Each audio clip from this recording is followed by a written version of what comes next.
USA.com. Several medical organizations have now filed suit against Health and Human Services Secretary Robert F. Kennedy Jr. The lawsuit accuses the health secretary of illegally dismantling the advisory board to the Centers for Disease Control and replacing those he fired with people who hold anti-vaccine viewpoints. Plaintiffs include the American Academy of Pediatrics, the Infectious Diseases Society of America, and the American Public Health Association, as well as 2 pregnant women, all of whom are asking for Secretary Kennedy's rollback of COVID vaccine recommendations to be undone. Mike Dubusky, ABC News. The FBI and the Department of Justice released 11 hours of footage of disgraced financier and convicted sex offender Jeffrey Epstein leading up to his death by suicide in a New York City jail while awaiting trial on sex trafficking charges. According to a memo detailing the findings, investigators found the video showed no one entering the area in the overnight hours before Epstein was found unresponsive. But perhaps the biggest bombshell, investigators say they found no incriminating client list of Epstein's, no credible evidence that Epstein blackmailed prominent individuals, and no evidence that could predicate an investigation against uncharged third parties. For years, Epstein has been at the center of conspiracies surrounding both his death and a rumored client list allegedly used to blackmail powerful men. ABC's Andrew Dimbert. A city workers' strike in Philadelphia now on its 7th day. The union represents workers across dispatch, transportation, and sanitation. Michelle Franzen, ABC. Progressive presents Employee of the Month. Small Business Edition. Today's recipient from Lucky Larry's Landscaping, Larry! Larry saved his business money with a quick commercial auto quote from Progressive. Does it help he's his own marketing manager, accountant, executive assistant, and never been late? Technically, yes, but saving really put him over the edge. So, Larry, give Larry a round of applause. Be your own Larry. See if you could save in as little as 7 minutes at ProgressiveCommercial.com. Progressive Casualty Insurance Company and Affiliates. News Talk 610 AM and 102.1 FM. KBNU. 4:05 on this hot Monday afternoon. I'm Will Feelwright with your KBNU News headlines. And Utah State University, along with the University of Utah and BYU, gained some international recognition for their research, earning high marks in the U.S. News and World Report's Best Global University rankings for 2025. Now, the University of Utah landed the highest spot at number 141 globally, placing it among the top 7 of the over 2,200 institutions that were ranked worldwide. Now, notably, the U achieved the top 100 ranking in several key medical research areas, including cardiac and cardiovascular systems, clinical medicine, oncology, and surgery. Now, Utah State University, meanwhile, pulled in the 827th ranking, while Brigham Young University pulled in the 817th ranking. And the Pine Valley Recreation Area, including all of its trails, campgrounds, and guard station, will remain closed for the rest of the season due to the extensive damage that's been caused by the Forsyth Fire. Now, the U.S. Forest Service over the weekend, along with the Dixie National Forest Division, announced the closure to ensure that public and firefighter safety will continue as crews continue battling the blaze and addressing the damage. Now, the lightning-caused fire, which was first reported back on June 19th, has burned over 13,000 acres and is now over 47% contained. But firefighters say they are continuing to work nonstop using drones to reduce fuel reduction and then also continuing to put out hotspots. Now, over the weekend, first responders say they were focusing on just trying to reduce fire damage around the Pine Valley area and the recreation area itself, while Oak Grove Campground and the Browse Guard Station are all going to remain closed. Now, officials say that all reservations will be fully refunded. And speaking of fires, the Duck Club fire started on July 4th, and that's burning along the Great Salt Lake wetlands area just west of Kaysville, but firefighters say they have it under control.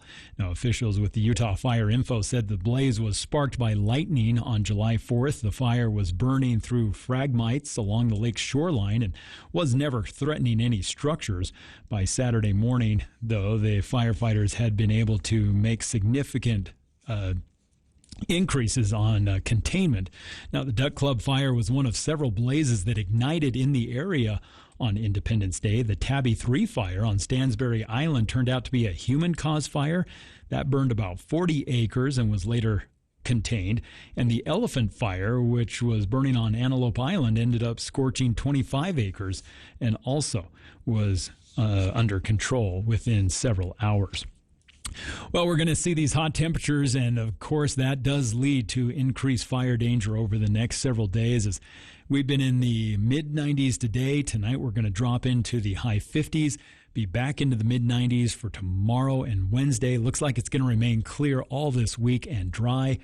No chance of any moisture right now in the forecast. And there will be a little relief Thursday and Friday as temperatures will cool off a little during the day into the high 80s, but then mid-90s will return for the weekend. And if you're looking to cool off, it may be time to check out the insulation in your home. Cardall's Insulation can take care of insulating your home, garage, attic, anywhere. Call Cardall's Insulation at 755-5012. And I'm Will Feelwright with our top stories this hour. Another check of local news coming up at the bottom of the hour as we get into KVNU's For the People show with Jason Williams.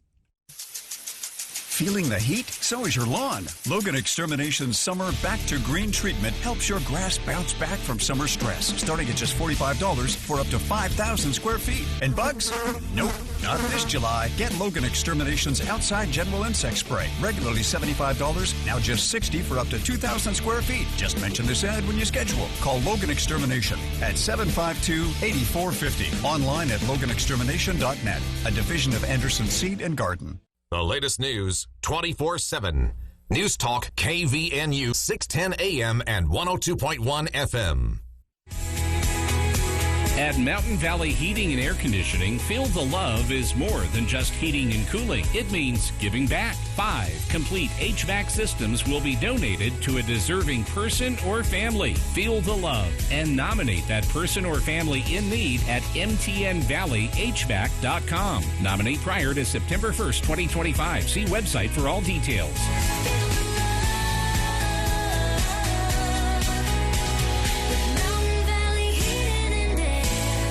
This is Jordan with Primrose Home Care and Hospice. As I visit with people on a regular basis, I see many things we can help with. Recent falls, balance training, knee, shoulder, and hip surgeries, memory loss, housekeeping, help with medications, and that's not all. We at Primrose offer the best care in any situation. A great example of this is our preventative care program. While working with your doctor and using our personal approach, we can help prevent many of these situations. For more explanation, visit primrosecare.com or call me at 787-1369. Primrose Home Care and Hospice. We're your home team. Hi, this is Gordon Deal. Tuesday on This Morning, America's First News. Texas officials race to find survivors from the massive flooding of the Guadalupe River. Also, how can such a catastrophe be avoided if there's a next time? Also, will the borrowing needed to finance tax cuts in the Big Beautiful Spending Plan offset the benefits of lower tax rates from the Fed? And the changes for student loans under the new tax and spend law. Tuesday on This Morning, America's First News. From 4 to 6 on News Talk KVNU, 610 AM and 102 FM. Your station for news and talk.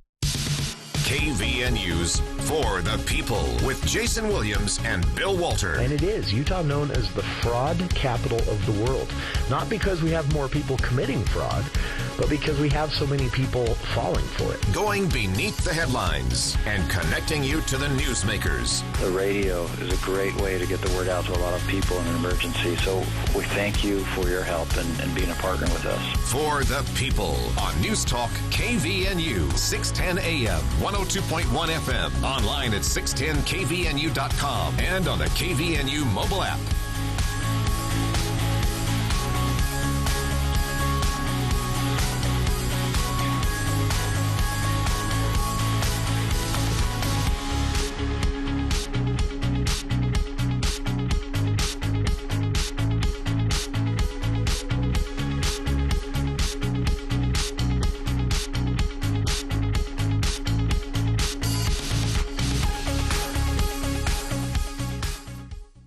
Welcome to KVNU's For the People. It is Monday, July 7th. I'm Jason Williams. Thank you for tuning in. It is 89 degrees here at the Radio Ranch at 4:12 in the afternoon, and warmer weather coming. So if you're looking for a break, well, we got it last week, and that was it. Also, precipitation-wise, things are looking pretty dry. If you missed this last week, we had a chance to talk with Jeannie Simmons, who is both a Logan City council member, longtime council member, but also a representative on the Cache Water District Board. Since the board's creation, she's been a member alongside others like Nathan Doggs and representatives from various parts of the county. And she told us, and again, you can hear this in the full interview via the podcast, but she told us that, there are still ongoing discussions about Utah's long-term water future that involve things like potentially additional reservoirs, expanded reservoirs, shoring up and maybe even dredging reservoirs, all of that stuff. That's part of long-term discussions, but despite the dry weather, obviously we're back in drought conditions here this summer, despite, no real heyday being made over that by the governor or legislative leaders. Jeannie told us that the water situation here in northern Utah, though it is, showing signs of drought, as you can expect, it's there isn't panic. Things still look pretty good here in northern Utah. I got to say, though, those rivers coming out of the canyons look pretty low for early July. They look about where you'd expect them to be at the start of August. So you can see that it's dry out there. And, of course, coming out of a big fireworks weekend, we did okay. There were, fireworks triggered fires. There were sirens. There were there was quite a bit of activity for local firefighters and statewide, of course, but no big ones and nothing that made a national headline, which we have had in the past. So good job, Utah, not burning the state down. But it is going to be even drier, likely by the time we get to July 24th, and the water situation will look even more drought-like. But again, no cause for panic. Don't expect to hear a lot about at least nothing out of the ordinary water restriction-wise, but do expect by the time we get to the 24th, when it comes to that second fireworks holiday in July, expect the fireworks restriction areas to have grown possibly into some of the cities outside of unincorporated county land. So that's just a general look at what we're hearing here about the water situation. And again, Jeannie talked about this in greater detail last week. If you want to check in on that, you can grab the podcast. Just search for KVN News for the People on your podcast app of choice, or you can go directly to kvnutalk.com and scroll through the podcast feed there as well. So I had I have these ideas too late in the day sometimes, but I had a great idea for the show today, and it wasn't timely enough. Me having the idea wasn't timely enough to actually make anything happen today, so we're looking at tomorrow to actually have a guest on to talk about this. But I reached out to the Trucking Association of Utah on this, hoping we could get someone to just kind of have the discussion with me and maybe supply some background information because I know they collect data on this type of thing. But I had a meeting today in the day job, and during this meeting I had a chance to kind of overhear, not really eavesdrop. I was in the same room. I couldn't help but overhear a conversation between two individuals who had both had recently frustrating experiences on U.S. Highway 8991. And it's one that I sympathize with because I've had this experience myself several times. But the frustrating experience they were describing was a dual trailer gravel truck in the left lane going slower than the speed of traffic because 3 miles down the road they have to make a left turn. And that can back up the highway pretty quickly, especially between as shifts get out at JBS, for example. If you've ever been coming north or northeast on U.S. Highway 8991 coming into Logan, which I'm often doing coming out of the canyon, it is it can back up there quite a bit. And oftentimes you do see maybe 1, 2, even 3 long-haul trucks, usually gravel trucks this time of year, but it can just be general freight as well. And they're sitting in the left lane. They're going slower as the lights stop them. It takes them longer to get up to speed, so they're going a lot slower than the right lane, and everyone's trying to pass them on the right. And you know they're sitting there because they are going to be turning left at 10th North. But you're miles away from 10th North. It's very frustrating, and I get that. But I was listening to these two individuals talk, and they were kind of joking about, we should start fundraising for a campaign to run ads and shame the whatever the name of the company is on the door to get them to stop doing this, to just drive better. And it was all, good-natured and joking. And then one of the individuals pointed out, well, but at the same time, they're hauling gravel for construction. That's got to happen. They've got to get from point A to point B, whether you like it or not, or whether it inconveniences you or not. But I was thinking, as I was listening to them talk, I kept thinking about the fact, going back to this, that we know when you see that, and I see this a lot in certain stretches of road in the evenings from just passenger car drivers as well. But oftentimes, there are occasions when someone's hanging out in the left lane because they're just that narcissist that believes the road was built just for them, no one else matters, and even though they're aware that there's a line of cars behind them that they're slowing down, they can't be bothered. There are drivers like that, but I think a lot of times when you see people lurking in the left lane, even in passenger vehicles, they're doing so because of what happens when you're in the right lane and put your signal on. And in most cases, what happens is nothing. Now, imagine that you're a truck driver in even just a standard freight hauler, which I forget the actual length of the average freight hauler, but it's long.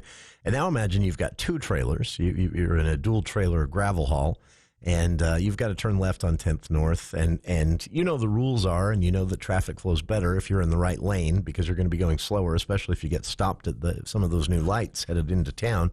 And so, the courteous and smart and actually legal thing to do is to be in that right lane. But you have two trailers. You're that long, and as well as the rest of us do, that when you put your signal on, no one wants to be behind that slow truck. I've seen this happen a million times. A truck driver puts his signal on to get over, obviously because, there's a left turn coming on. I mean, if you're headed towards the 10th North turn, headed north on Highway 8991, and a truck driver is trying to get over, that truck driver is most likely getting over to make that left-hand turn on 10th North at the light. But I've seen this over and over again. They put their signal on to get over, and everyone rushes them.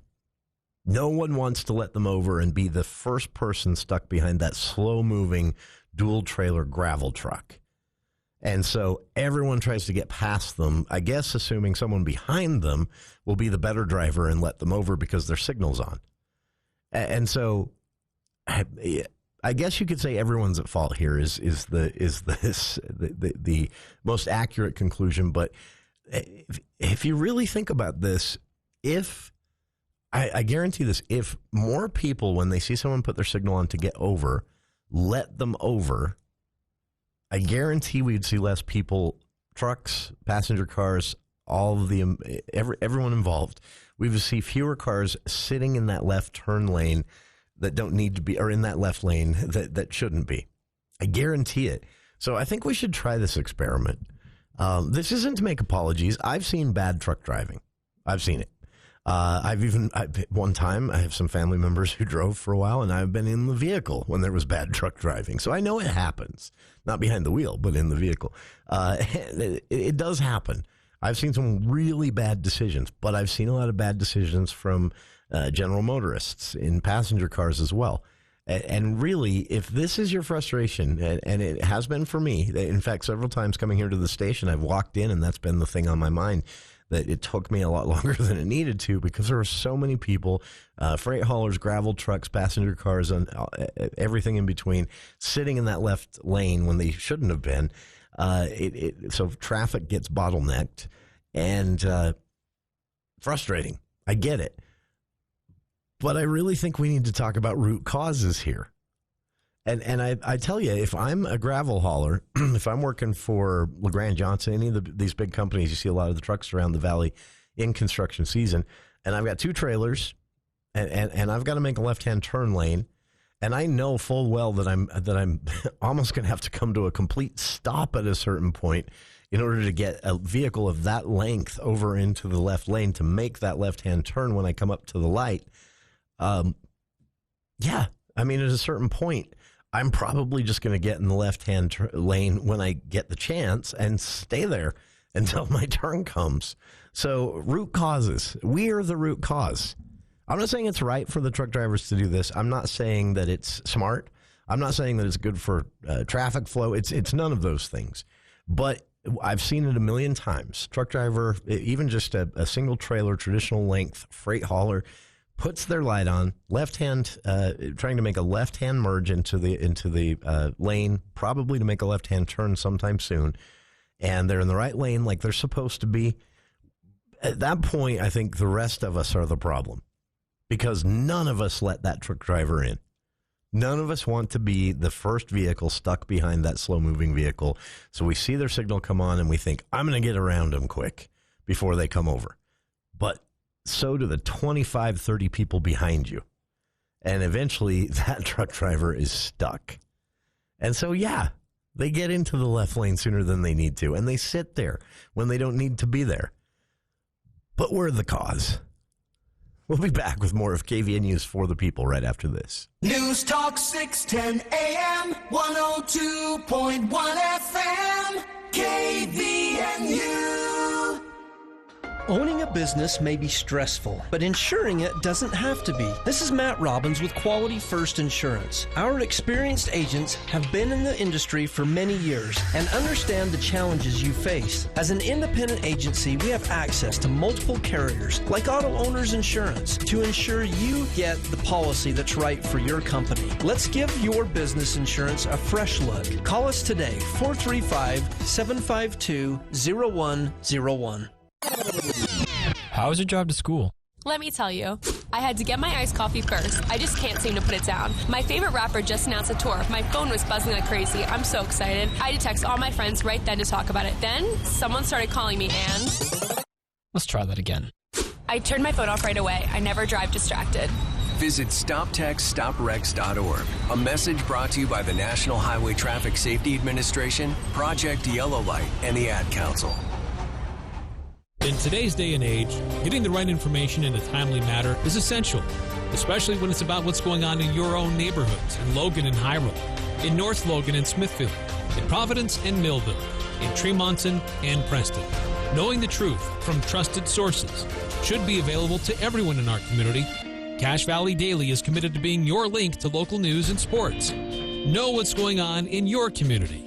Visit CacheValleyDaily.com.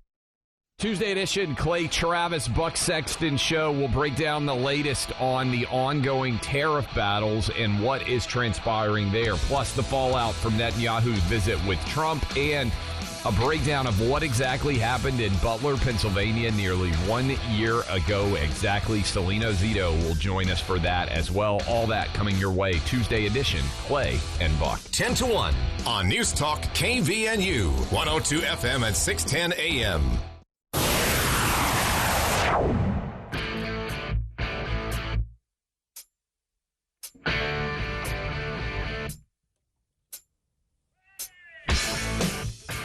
Welcome back to KVNU's For the People.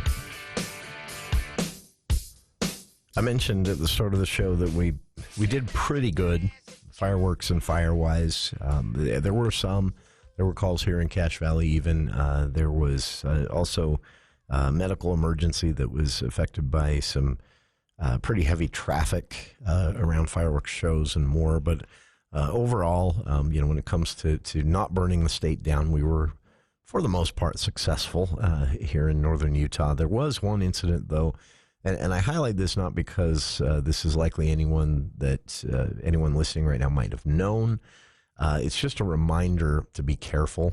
And this is especially on my mind because I saw one of the most juvenile and I mean, frankly, criminal things occur in my own neighborhood Friday night. I still can't believe this. Grown adult men, and they were standing in the street shooting large bottle rockets at each other. And cars were honking at them and trying to go around. At one point, I just kind of, as I was getting in my vehicle, I just pulled up. I stood and watched for a second. I couldn't believe what I was seeing. And I saw one of these big bottle rockets actually strike a vehicle coming down the road. That person laid on their horn and used some words that I don't use, at least not very often.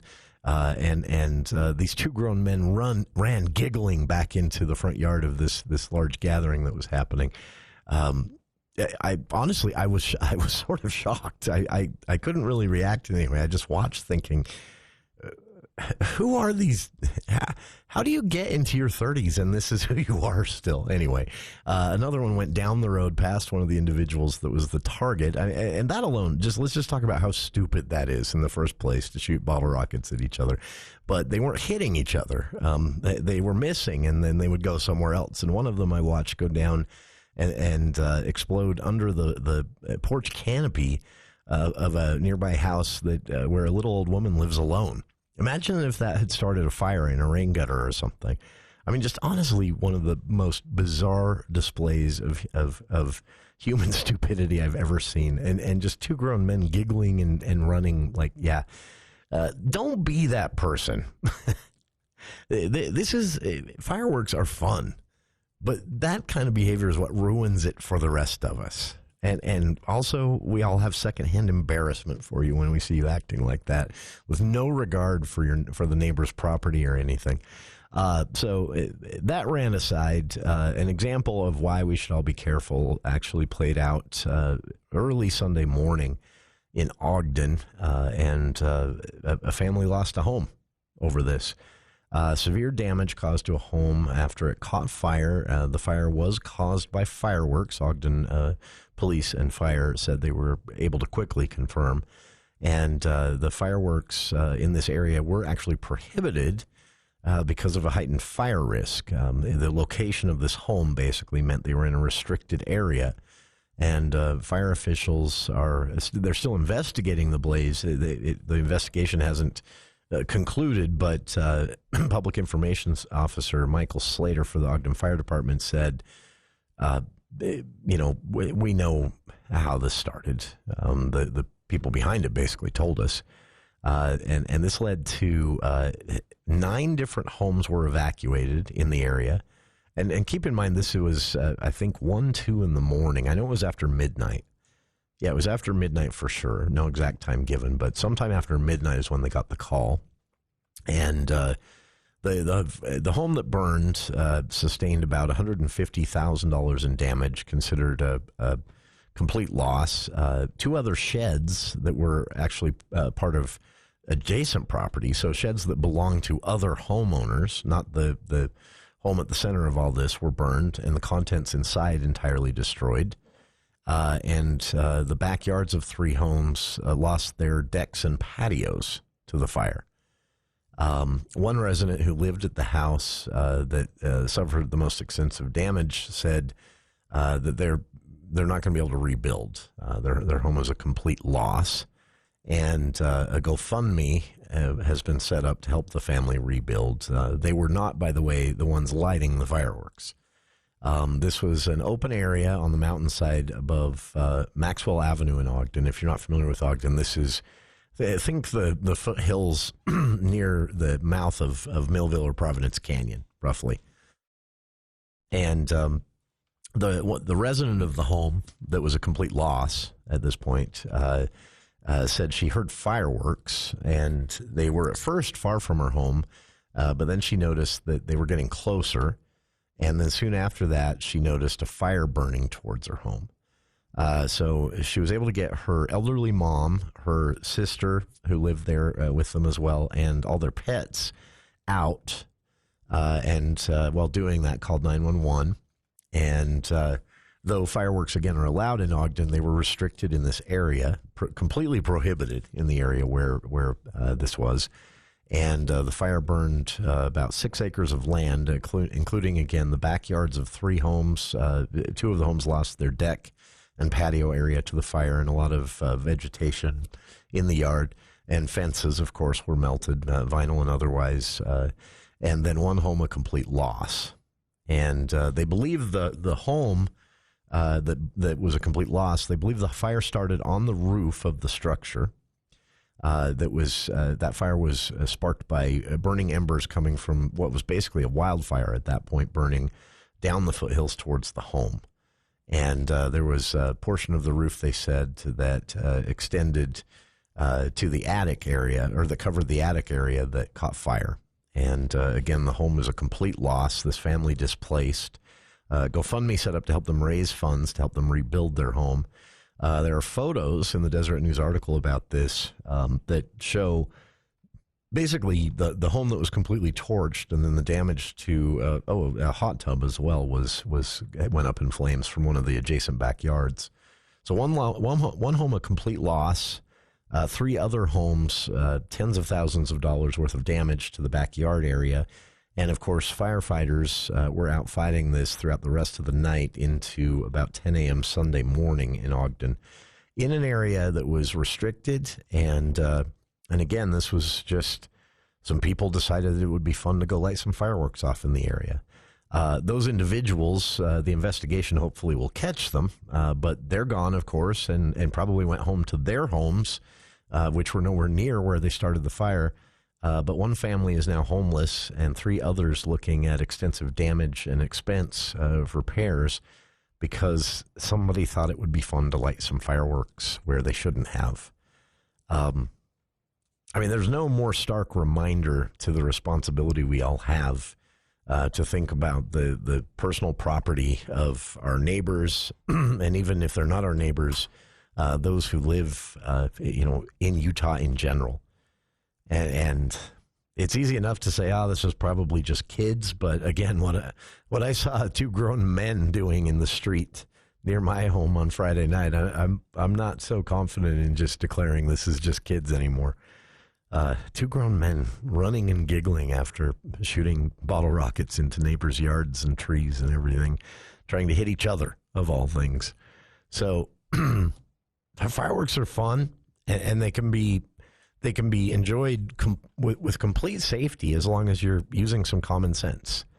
The alternative, well, this story in the Deseret News. Again, 1 home a complete loss, 3 others tens of thousands of dollars of damage.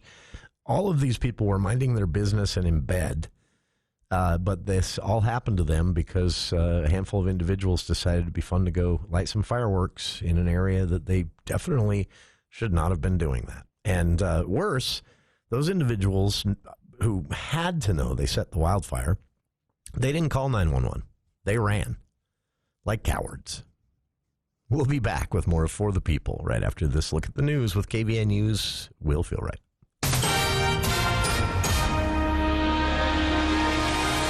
Well, thank you, Jason. Utah's Red Cross volunteers say they are on standby right now, preparing to deploy to Texas following the catastrophic floods that have killed over 80 people.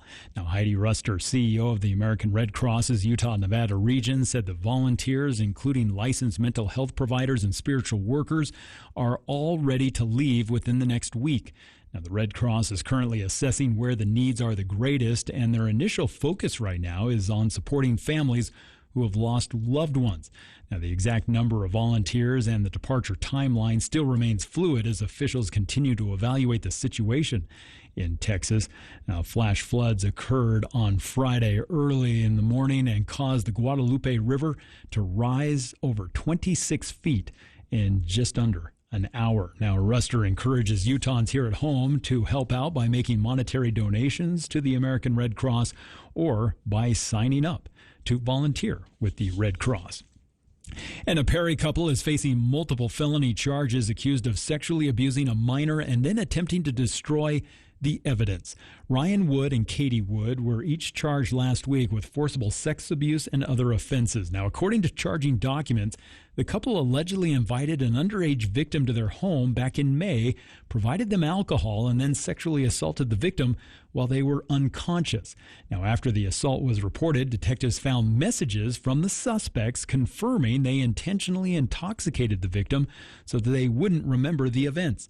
Now, police say that Katie Wood later confirmed details of the assault during a monitored phone call with the victim. Now, upon serving a search warrant, police say they seized multiple electronic devices and illicit substances. On some of the phones, officers found telegram messages where Ryan Wood allegedly bragged about the assault and then attempted to destroy those messages. Now, both Ryan and Katie Wood made their first appearance before a judge today. They are both being held without bail. And a 19-year-old Lehigh man arrested last week after the Utah Highway Patrol said they clocked him going over 133 miles an hour along Interstate 15. Now, it was around 12:30 early Thursday morning that a trooper near Linden initially spotted an Audi S4 traveling at 107 miles an hour. But as the trooper attempted to pull the car over, the car sped up, increasing speeds of around 133 miles an hour. Now, the driver, who has not been identified, finally pulled over near Orem, and when asked why he was going so fast, he reportedly told the trooper that he, quote, just wanted to. End of quote. Now, troopers also found a newly purchased 12-pack of beer in the vehicle. The man was booked into jail on an investigation of reckless driving. Well, clear skies continuing through the rest of the afternoon as we've been in the mid-90s today. Tonight we'll drop into the high 50s, then be back into the mid-90s for tomorrow and Wednesday. A little cooler weather coming for Thursday and Friday as we'll get back to around average in the high 80s to finish off the week, but then mid-90s will return for the weekend. And weather this hour brought to you by Dr. Keith Nilsson, helping to bring relief from sports injury, arthritis, and knee pain with over 27 years of experience here in northern Utah. Contact Dr. Keith Nilsson and find out how he can relieve your knee pain. Visit drkeithnilsonortho.com. That's drkeithnilsonortho.com. And I'm Will Feelwright with your KVNU News headlines. ABC News, I'm Michelle Franzen. In Texas, the death toll now tops 100 following those devastating flash flooding incidents from the July 4th storm. Dozens of others are missing, including campers, and survivors are describing the rapid wall of water that swept in. ABC's Matt Gutman is in Kerrville. Brothers Pierce and Ruff and Boyette were staying at a Kerr County camp when the floodwaters rushed in. On the way here, we saw all of the other camps destroyed, obliterated. One woman, Devin Smith, rescued after clinging to a tree 20 miles downstream. Much of the effort now turning to recovery. President Trump is expected, the White House says, to visit Texas later this week. The president tonight hosting Israel's prime minister at the White House for talks over dinner and pushing to finalize a Gaza ceasefire deal. Stocks fell on word that President Trump would hike duties on Japan and South Korea goods by 25% if they don't make a deal by August 1st. This is ABC News. Today's hearing aid technology can improve not only your life, but the lives of the people who care about you. Once again, you'll be able to hear the reason for their laughter and understand conversations. Dr. Paul Danes will customize a hearing improvement program to meet your unique requirements, whatever they are. Call Dr. Danes for an appointment at 753-HERE and let him show you how. Bring back what you've been missing. Bring back Cache Valley Hearing and Audiology. Bringing Wall Street to Main Street. From your local experts in downtown Logan, this is the Adams Wealth Advisors Market Report. ABC News, Wall Street now. Major market indexes started the week with losses as new tariff announcements came out of the White House. The Dow was down 422 points at the end of Monday trading. The S&P 500 sank 49, and the Nasdaq lost 189 points. Stocks fell as the administration announced 25% tariffs on South Korea and Japan would kick in August 1st. President Trump also posted plans on social media to impose an additional 10% tariff on BRICS nations. The bloc emerging economies made up of Brazil, Russia, India, China, and South Africa. 8 OPEC nations say they will boost oil production by 548,000 barrels a day next month. The increased production could ease gas prices. There are reports an American version of the video sharing app TikTok is in development to comply with a U.S. ban on the app if it's not sold by its Chinese owners. What's not known is if the app would include the sharing algorithm that keeps the app's users swiping for more content. Michelle Franzen, ABC News. That's your update from Adams Wealth Advisors, guiding your financial future one day at a time. For personalized help planning yours, reach out to us at 435-752-1702. See you soon, Cache Valley. Advisory services offered through Adams Wealth Management, a registered investment advisor. For important disclosures and more information, visit adamswealthadvisors.com. Hi, this is Gordon Deal. Tuesday on This Morning, America's First News. Texas officials race to find survivors from the massive flooding of the Guadalupe River. Also, how can such a catastrophe be avoided if there's a next time? Also, will the borrowing needed to finance tax cuts in the Big Beautiful Spending Plan offset the benefits of lower tax rates from the Fed? And the changes for student loans under the new tax and spend law. Tuesday on This Morning, America's First News. From 4 to 6 on News Talk KVNU, 610 AM and 102 FM. Your station for news and talk.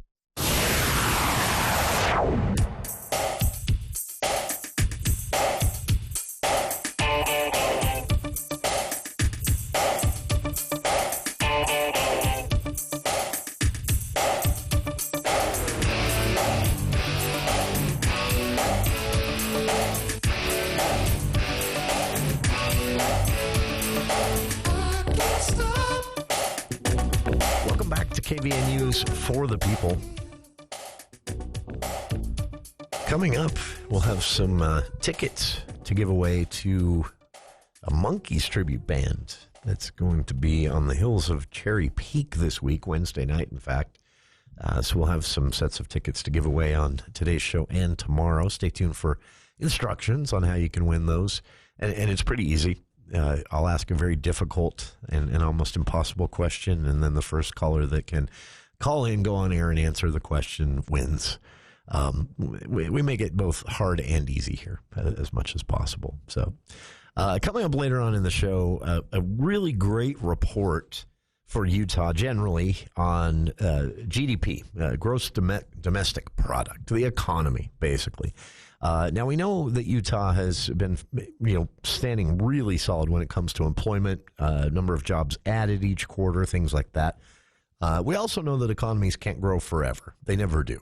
But we have had some decade-plus long stretches in this country before, nationwide, but in various pockets, various states as well. And so Utah's hoping for that there's a few more years in this before we see any contraction, and that when we do see contraction, it's not recession, but more just natural contraction that happens cyclically. So broad 30,000-foot view, everything looking great.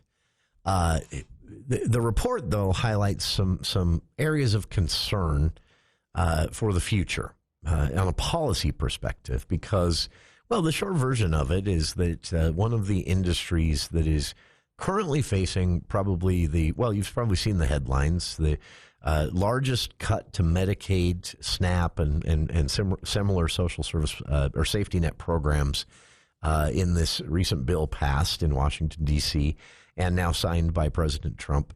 Those headlines are accurate. It's stretched out over a long period of time, and it's going to be a part of the campaigns next year.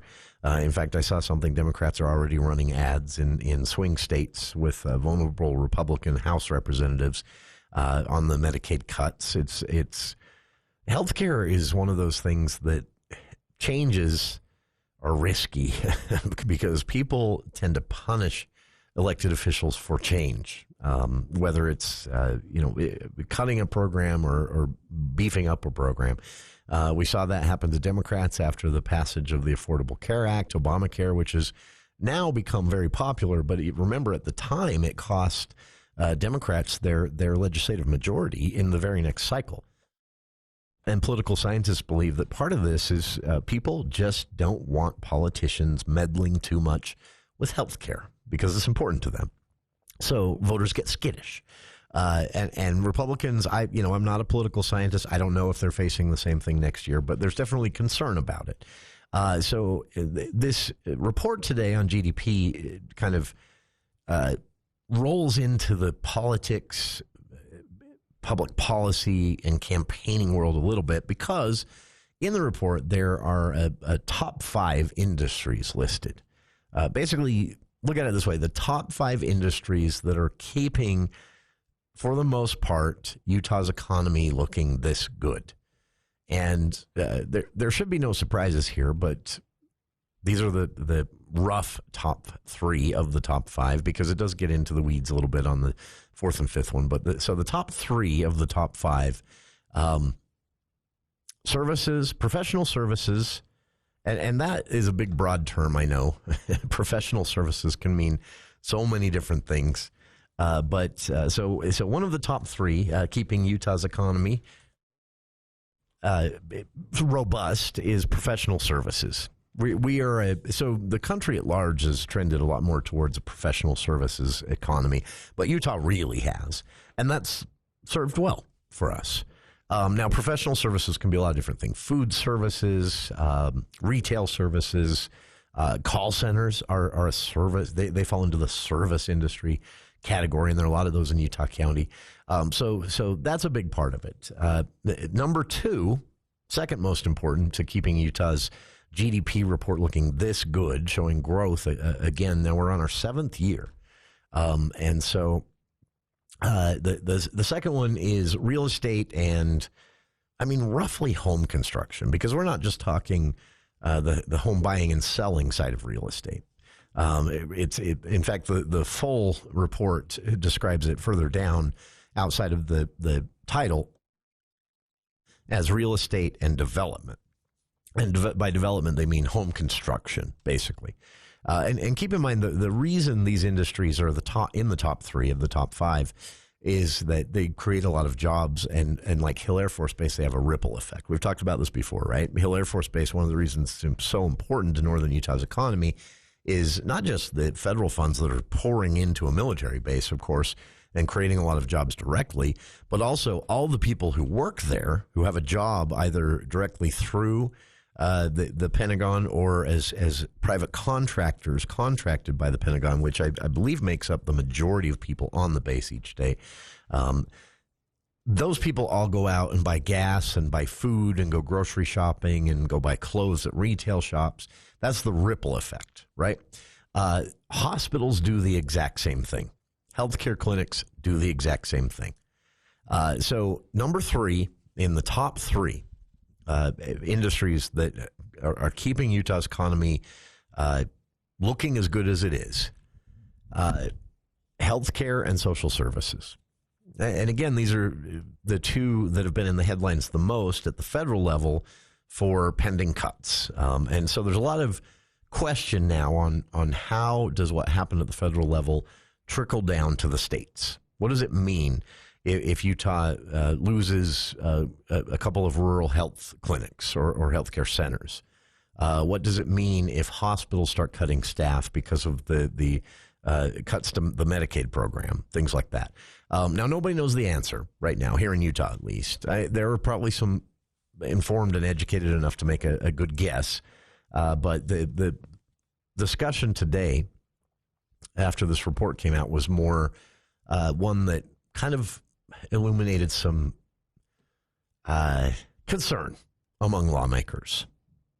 So lawmakers that even maybe publicly have supported what's happening at the federal level, acknowledging that this creates a lot of unknowns. Our state, again, the 3rd top industry making Utah's economy grow again, now in the report from the first quarter showing that we're now 7 years plus a quarter into consistent growth in GDP here in the state.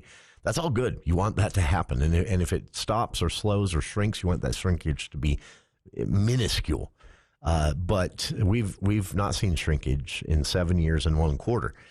We've seen growth. Sometimes it's a tiny bit, sometimes it's been a lot, but either way, growth. And the governor was crowing about this today. The legislative leaders were crowing about this today, deservedly. Public policy doesn't determine all of this, but it does play a role. And so they can pat themselves on the back with some justification. But again, some reservations and concern in some of their statements today from legislative leadership especially, showing that, there are some unknowns at this point. With healthcare and social services, again, being the 3rd biggest industry in Utah when it comes to what's contributing so much to this consistent GDP growth. Now, you back out from that a little bit, and if you live here in Utah, you can guess easily at why, healthcare and we have both a very young population in some respects when you look at different growth trends. But overall, we have still a very old population relative to other states, at least. And so that, of course, means that healthcare is more important for quality of life as well. Healthcare access is keeping people on the job and working. And, of course, working people are then going out and spending money and boosting the economy through economic activity, that ripple effect again. And then back to the ripple effect to the actual institutions. Hospitals, some of them here in Utah hire thousands of people, and each one of those people then, not only do they have a good job, but they're going out and spending money on gas and clothing at retail shops and restaurants and grocery stores and all of that. So all around, it's just this nice GDP growing machine. But you take one of the pegs out, like a Jenga game, there are questions. So it kind of mixed reaction to all of this today. A great report again for the state as far as GDP goes, but I noticed some of the comments and statements going around on social media from elected officials in the legislature kind of showing that there's very much a sort of wait and see feel out there. A lot of questions about what just happened at the federal level and how explicitly it might affect Utah in the details. And it's going to take a while before those details start to emerge, because there's a lot of things that have to be considered and looked at by people with access to data and information I don't have. And elected officials honestly don't have. That's why they consult with these experts. But we'll start to hear more about that soon. But if you'd like to see the GDP report, again, broadly, great news for Utah. The concern comes, again, in the third largest industry when it comes to what's contributing to our GDP growth for 7 years in a row now, is that number 3 on the list, third most important after real estate and development, construction, basically, of homes. And the overall, quick side note, agriculture is on here, but it's way down, but that doesn't mean it's not important. It's still a big part of the state's economy. But it came in at number 9 on the top 10 list. The highest, again, professional services, number 1. Number 2, one more time, in the most important industries for the state's continued GDP growth and great job market out there. Number 1 is professional services. Number 2, real estate and development, home construction, roughly, and everything that's involved in that and all the jobs that creates. And then number 3, healthcare and social services and all the jobs that creates. And we know the money's not going to stop anytime soon, from the legislature at least, and from the industry itself, where it can contribute back into itself for professional services or real estate. Healthcare and social services, very different beast. A lot of public funding involved in that, both state and federal. So, again, a lot of applause and back patting, deservedly, from elected officials today on this GDP report. But also, I noticed a few statements where, there are some questions. There's some nervousness out there. We'll see how this all pans out. But check it out, the full report. I've linked to it on our Facebook page. This comes from the Governor's Office of Economic Development, a whole cadre of economists they hire there that do these reports quarterly. And I've linked to the most recent on our Facebook page. And we'll be back with more For the People right after this. July is the month of backyard barbecues, fireworks, and parades. With all the hustle and bustle, it's important to remember the true reason for celebration: independence. At Primrose Home Care and Hospice, we're devoted to helping you and your loved ones stay independent. Our bodies experience lots of changes in our lives, but that doesn't mean we have to change our life. Primrose is dedicated to helping you maintain a healthy, active lifestyle, so you don't have to give anything up. After all, independence is our way of life. Visit us at primrosecare.com or call 787-1369. Primrose Home Care and Hospice. We're your home team. My neighbor stopped by the other day to borrow a torque wrench, and he said, "How does your house stay so cool in this heat?" I'll tell you what I told him. Call Cardall's Insulation and get your insulation checked. I'm serious. That's what I did, and I can't believe the difference it has made in our home. Or maybe you just want to insulate your garage or an attic. Call Cardall's. When you call Cardall's, make sure to ask them about the $1,200 tax credit. 755-5012. Or look them up online. Cardall's Insulation, 755-5012. Retirement can be scary, but only if you're not prepared.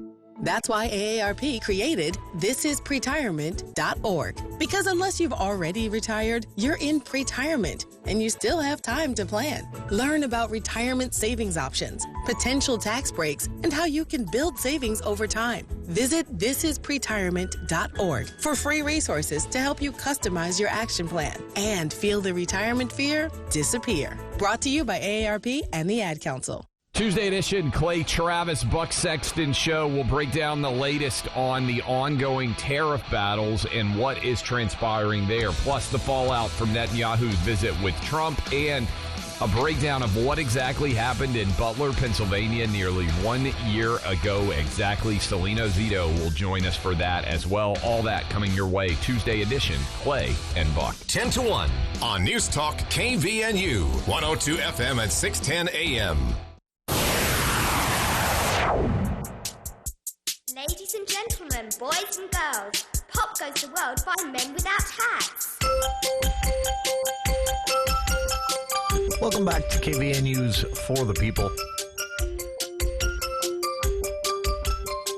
This might possibly be the most controversial thing I've ever seen said here on the radio in, let's see, we're coming up on 17 years.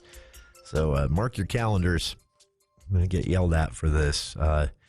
Listener just, so we're talking about fireworks, and a fire started in Ogden that cost a family their home and 3 other families extensive damage to their homes, all because someone without their brain engaged wanted to light some fireworks in a very dry, grassy area of the unincorporated county where the fireworks were restricted. Those individuals, of course, probably ran. They definitely didn't call 911, realizing they'd started a wildfire. And they ran, probably went home to their homes, which were not on fire, and went to bed. But 4 families, one completely displaced, the others looking at tens of thousands of dollars of damage to their backyards and fences, all because of fireworks. Listener chimed in and said, so the listener writes, Carrie writes, I really kind of wish we would get over the fireworks thing. I don't agree. I like fireworks. I'm a fan, especially if I'm the one lighting them. But I'm just saying these fireworks can be done so responsibly and carefully. And it's not hard to find information on how to do that if you're not aware already. And some of it's just common sense. But that said, Carrie does include in her text a link to the drone show that took place in Salt Lake City over the 4th instead of a fireworks show. And watching some of this video, here's the most controversial thing I've ever said on the radio. Drone shows, way cooler than fireworks shows. If we make this switch, I'm on board. I've linked to the YouTube video on our Facebook page if you want to see for yourself. And I'm saying that as a huge fireworks fan, but man, this is way cooler. Video on the Facebook page coming up in hour 2. Utah in a fight with Snapchat.